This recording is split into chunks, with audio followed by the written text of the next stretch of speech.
Llevamos tiempo asistiendo a una escalada militar por parte de la Federación de Rusia hacia algunos países de su entorno, especialmente Ucrania.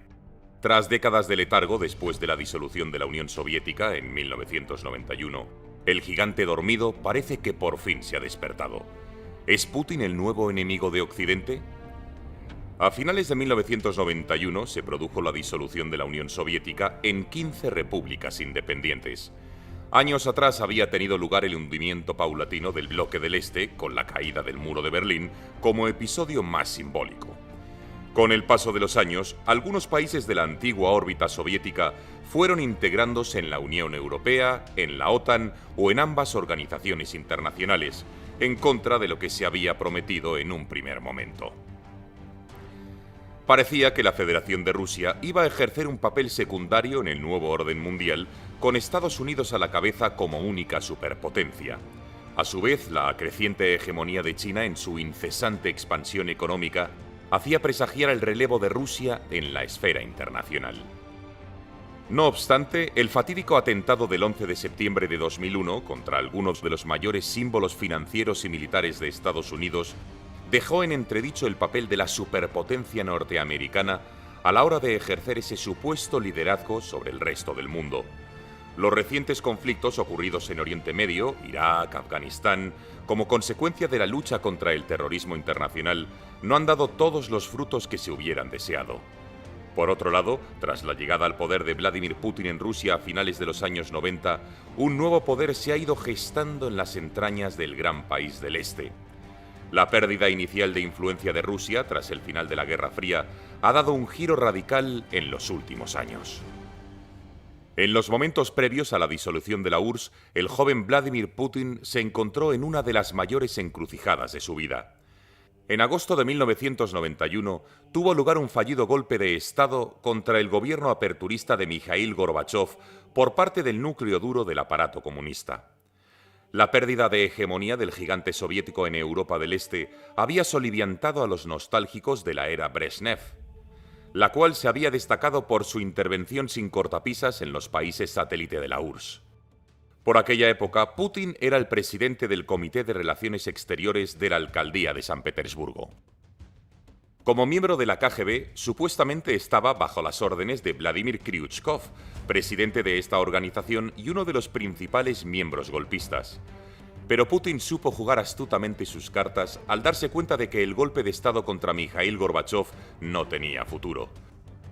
Por esta razón decidió apostar por Boris Yeltsin, líder de la resistencia contra el levantamiento.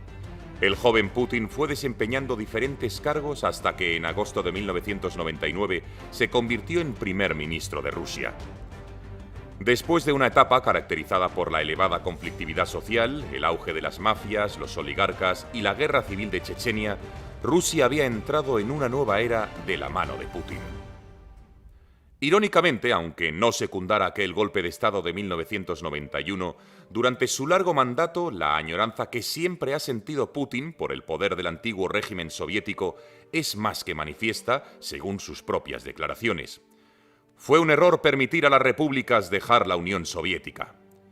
Además de lamentarse de los acontecimientos que siguieron a su disolución, el colapso de la Unión Soviética supuso el saqueo de la riqueza de Rusia y dejó en una posición muy difícil al país.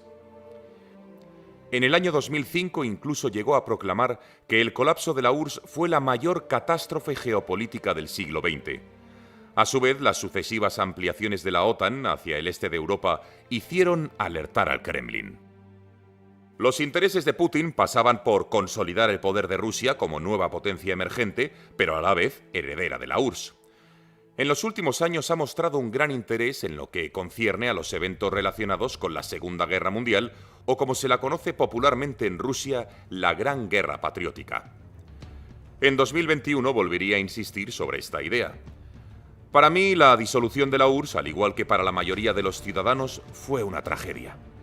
Además, Putin considera a Ucrania y Rusia como un solo pueblo, debido en parte a sus orígenes comunes en la Rus de Kiev, algo que explica sus ansias expansionistas.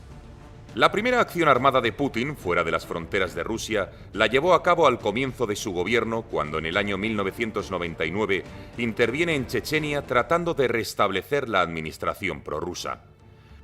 Años después volvería a mostrar la misma cara, concretamente a principios de agosto del año 2008, cuando estalló un conflicto tras la intervención rusa en las regiones prorrusas de Abjasia y Osetia del Sur, localizadas en Georgia.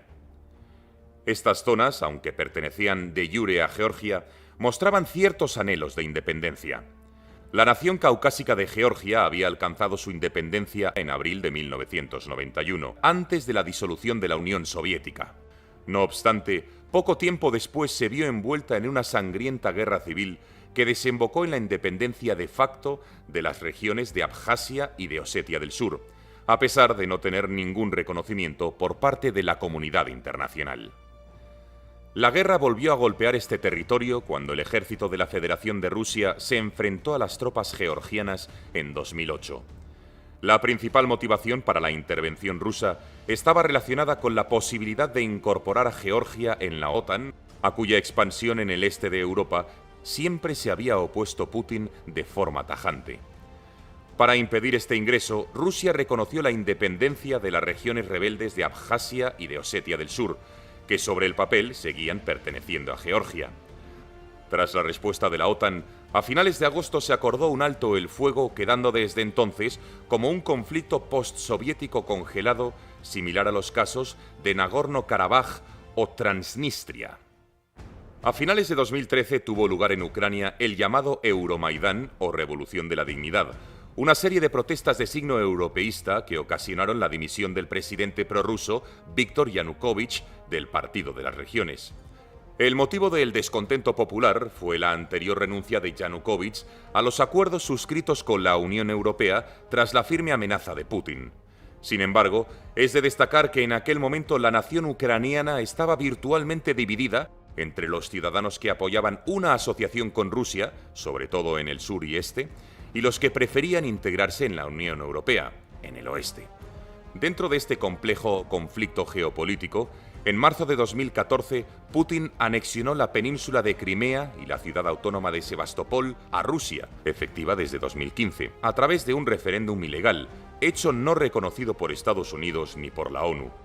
A pesar de estos desencuentros, Putin nunca renunció a sus pretensiones expansionistas en Ucrania, aunque esto conllevó la expulsión de Rusia del G8, que a partir de entonces pasó a llamarse el G7, y la implantación de sanciones económicas. Pero firme en su particular pulso contra la OTAN y Occidente, Putin no se amedrentó ante estos contratiempos. Además de la anexión de la península de Crimea, la guerra estalló con toda su crudeza en abril de 2014 en la región del Donbass, extremo oriental de Ucrania, de mayoría prorrusa. Las milicias independentistas, con el apoyo tácito de Rusia, se hicieron fuertes en las provincias de Donetsk y Lugansk, logrando desestabilizar la región desde el año 2014. También se organizó otro referéndum ilegítimo, y tras el resultado, de manera unilateral las dos provincias proclamaron su independencia. El gobierno ucraniano trató de contrarrestar estas acciones mediante el uso de la fuerza contra los líderes de las regiones rebeldes. Uno y otro bando se acusaron mutuamente de ejercer la violencia contra el enemigo en función de sus intereses. Los intentos por llegar a una solución pacífica por parte de la comunidad internacional, por medio del Protocolo de Minsk, septiembre de 2014, y el Acuerdo de Minsk II, febrero de 2015, fracasaron en reiteradas ocasiones, enquistándose el conflicto. El presidente de Ucrania, Volodymyr Zelensky, fue elegido en 2019 y durante su campaña presidencial dejó claras sus ambiciones europeístas, queriendo meter a Ucrania en la OTAN, previa consulta a los ucranianos. Las tiranteces con Putin no se hicieron esperar. Entre marzo y abril de 2021 tuvo lugar la mayor concentración de tropas rusas en la frontera ucraniana desde la anexión de Crimea, lo que provocó una severa crisis diplomática. Unos 100.000 soldados.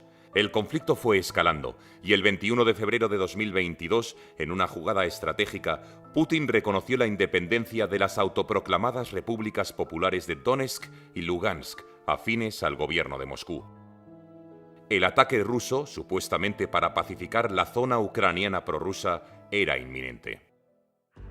Finalmente, el 24 de febrero de 2022, con la complicidad de Bielorrusia, empezó la ofensiva militar relámpago de Putin, no solo en Donetsk y en Lugansk, sino en todo el territorio ucraniano por tierra, mar y aire. Como respuesta, el presidente ucraniano Zelensky se preparó para una resistencia feroz, cerró el espacio aéreo y pidió ayuda a la ONU para tratar de frenar la invasión de Ucrania. Las agresiones de Rusia a Ucrania se han justificado, según las palabras de Vladimir Putin, por proteger a las personas que han sido objeto de hostigamiento y genocidio por parte del régimen de Kiev. Otro de los objetivos, en opinión de Putin, era desmilitarizar y desnazificar Ucrania. Con el fin de evitar cualquier intervención extranjera, en un mensaje velado a Estados Unidos y a la OTAN, Putin afirmó que nadie debería tener dudas de que un ataque directo a Rusia conducirá a la derrota y tendrá consecuencias nefastas para un agresor potencial. ¿Y cuál fue la respuesta de Occidente? La OTAN, con Estados Unidos al frente, podía ejercer, en teoría, de muro de contención ante las provocaciones de Putin. Sin embargo, la tibieza mostrada por parte de la Unión Europea, en otras ocasiones, era un claro indicio de debilidad para la Federación Rusa, que lo fiaba todo a una guerra relámpago con pocas bajas que depusiera a Zelensky. No obstante, las tímidas respuestas iniciales de la Unión Europea no lo fueron tanto conforme avanzaban las horas. No en vano, muchos países, como por ejemplo Alemania, dependen del suministro del gas ruso al haber iniciado la transición ecológica hacia energías más limpias en detrimento de la energía nuclear. Por eso muchos se preguntaron cuál sería la respuesta de Alemania. Los dirigentes europeos actúan de forma colegiada y no tienen capacidad de dictar sanciones con la misma presteza que un autócrata como Putin. Además, se enfrentan cada poco tiempo a corrientes de opinión y encuestas de popularidad, al contrario que el líder ruso, que no ha dudado en encarcelar a sus opositores y organizar campañas de desinformación destinadas a mejorar su percepción o la de sus aliados estratégicos entre la clase media europea, y a desestabilizar a gobiernos o procesos electorales, como los casos del Brexit en Reino Unido, la elección de Donald Trump o la crisis de Cataluña. Putin siempre ha dado mucha importancia al espionaje y a la propaganda. Debido a estas campañas, un número creciente de ciudadanos europeos pone cada vez más en duda las libertades democráticas de sus respectivas naciones. Aún así, tras los compases iniciales, se vio que a Vladimir Putin la jugada no le salió como esperaba.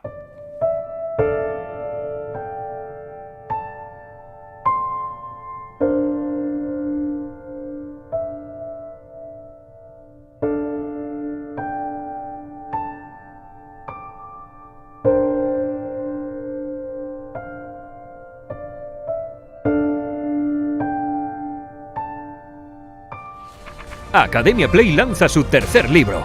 En una obra bellamente ilustrada, nos traen un apasionante recorrido por 25 de las más famosas batallas de la historia de la humanidad.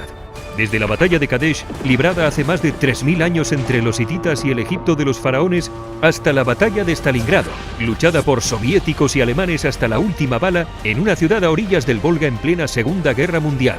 Si algo los seres humanos hemos hecho con absoluta delectación a lo largo de la historia, es pelearnos entre nosotros. La guerra es el último y definitivo acto de la tragedia humana. En un formato característico y sencillo, con mapas y simpáticos dibujos, mayores y pequeños podrán descifrar la guerra de un modo diferente y altamente entretenido. Batallas de todas las épocas en las que se incide en cómo se llegó hasta ellas y las consecuencias que tuvieron.